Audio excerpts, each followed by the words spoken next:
राजस्थान के एक सूखे और धूल भरे गांव में राहुल सिंह पैदा हुआ। उसका घर मिट्टी और गोबर से बना था। छत से धूप छनकर अंदर गिरती थी। पिता की मौत वह बचपन में ही देख चुका था। एक निर्माण स्थल पर हादसा और उसके बाद सिर्फ चुप्पी। घर में अब सिर्फ वह और उसकी मां सविता थे। सविता दूसरों के घरों में कपड़े धोती थी।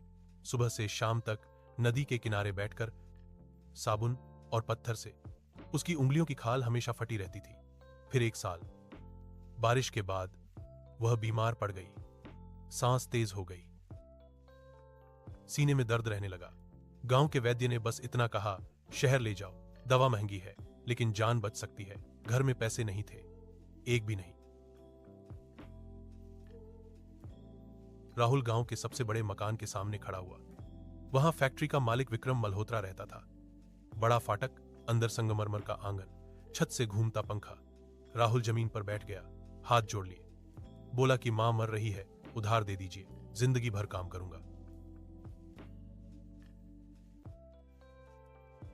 विक्रम ने उसकी तरफ देखा तक नहीं, इशारा किया।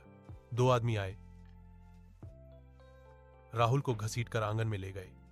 लाठियां पड़ी, धूल उड़ी, उसका चेहरा जमीन में दबा दिया गया। किसी ने हंसते हुए कहा, गरीबों की उम्र भी क्या बढ़ानी। फाटक बंद हुआ। राहुल सड़क पर पड़ा रहा। उसी रात दिए की कमजोर रोशनी में सविता की सांस रुक गई। राहुल ने उसे पकड़े रखा देर तक। सुबह नदी किनारे उसने अकेले उसका अंतिम संस्कार किया। धुआं आसमान में घुल गया, उसकी आंखों से आंसू नहीं निकले। अगले दिन वह गांव छोड़कर निकल पड़ा। सबसे सस्ती ट्रेन में खुले दरवाजे के पास खड़ा होकर वह मुंबई पहुंचा। शहर पहले से जाग रहा था। शोर, भीड़, बदबू और उम्मीद, सब एक साथ। उसने निर्माण स्थल पर काम किया। सुबह 5 बजे लाइन में खड़ा होना, ठेकेदार की उंगली का इंतजार। चुने गए तो काम, नहीं तो भूख। नंगे पैर तपती जमीन पर सीमेंट की बोरियां उठाना, धूल फेफड़ों में भर जाना। किसी के गिरने पर काम नहीं रुकता था। फिर ढाबे में बर्तन धोए, घंटों खड़ा रहना, गंदा पानी, जलते हाथ, मालिक की डांट।